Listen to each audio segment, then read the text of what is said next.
Friends, welcome back to Vidya's Telugu channel. ఎలా ఉన్నారండి? మీరందరూ బాగున్నారా? నాకు కమెంట్ సెక్షన్లో చెప్పండి మీరందరూ ఎలా ఉన్నారు ఏంటి అని. ప్లీజ్ ఇంట్లోనే ఉండండి, సేఫ్గా ఉండండి. సో ఈరోజు వీడియోలోకి వచ్చేస్తే లివర్ కర్రీ చూపించబోతున్నాను అనమాట. ఇది గోట్ లివర్ అండి. సో 1/2 kg వరకు నేను లివర్ తీసుకున్నాను. నీట్గా వాష్ చేసి పెట్టుకున్నాను. సాల్ట్ వాటర్ వేసి, అంటే సాల్ట్ వేసి బాగా వాష్ చేయండి 3 times. సో లివర్ వాష్ చేసేసిన తర్వాత ఈ లోపు నేను ఏం చేశానంటే ఒక కుక్కర్ పెట్టుకున్నాను. కుక్కర్లో 2 spoons ఆఫ్ ఆయిల్ వేసుకొని, ఆయిల్ వేడెక్కిన తర్వాత ఒక పెద్ద సైజ్ ఆనియన్ కట్ చేసి వేసుకున్నాను. ఆనియన్ కూడా బాగా వేగిపోయిన తర్వాత మనం ఈ ఆకుకూర గురించి నేను సోయికూర అంటారు, పుల్లలుగా ఉంటుంది ఆకుకూర అనమాట. అది ఒక కట్ట వరకు తీసుకున్నాను. ఈ లివర్ కర్రీలో ఇదే స్పెషల్ అనమాట.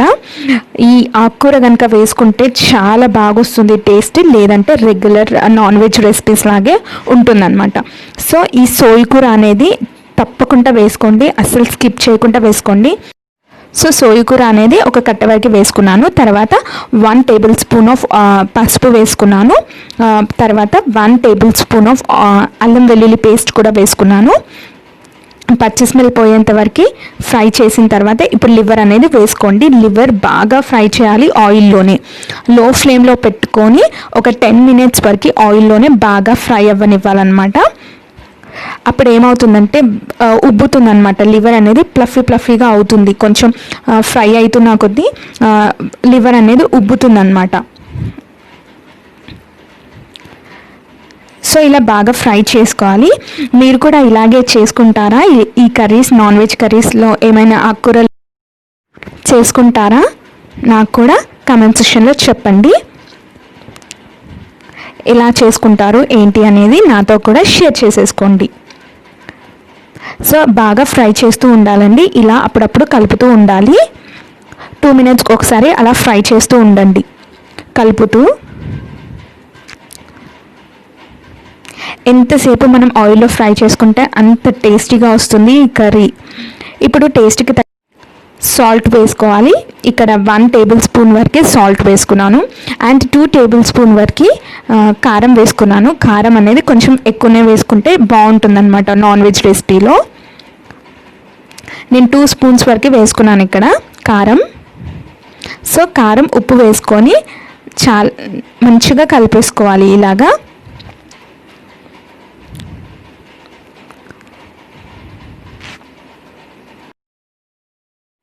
ఒక 5 minutes వరకు బాగా మగ్గనించాలన్నమాట. లివర్ అనేది ఎంతసేపు ఆయిల్లో ఫ్రై అయితే అంత టేస్టీగా వస్తుంది, గుర్తుపెట్టుకోండి. అండ్ ఇప్పుడు 1 big size టమాటో తీసుకున్నాను. సన్నగా కట్ చేసేసుకొని వేసేసుకోవాలి. టమాటో వేసుకోవాలి.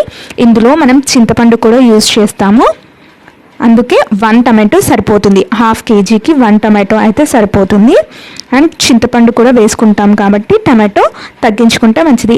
ఒకవేళ మీరు చింతపండు కనుక యూజ్ చేయకపోతే టమాటోస్ ఒక 2-3 తీసుకోవచ్చు అనమాట.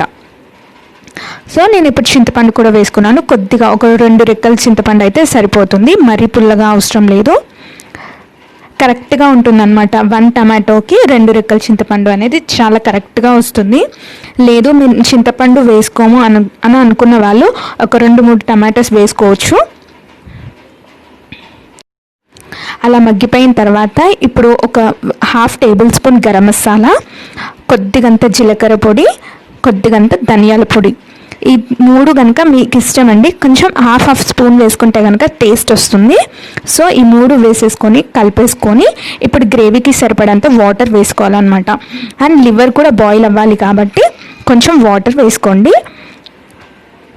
ఒక 1/2 glass వరకు వాటర్ వేసుకోండి. పెద్ద గ్లాస్లో 1/2 glass వరకు వాటర్ వేసుకుంటే సరిపోతుంది.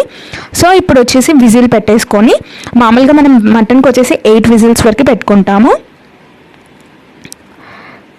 సో ఇప్పుడు లివర్ ఆల్రెడీ మనకి ఆయిల్లో బాగా ఫ్రై అయిపోతుంది కాబట్టి ఒక 4 whistles వరకు అయితే సరిపోతుంది. కరెక్ట్గా బాయిల్ అవుతుంది. ఒకసారి మీరు చేసి చూడండి.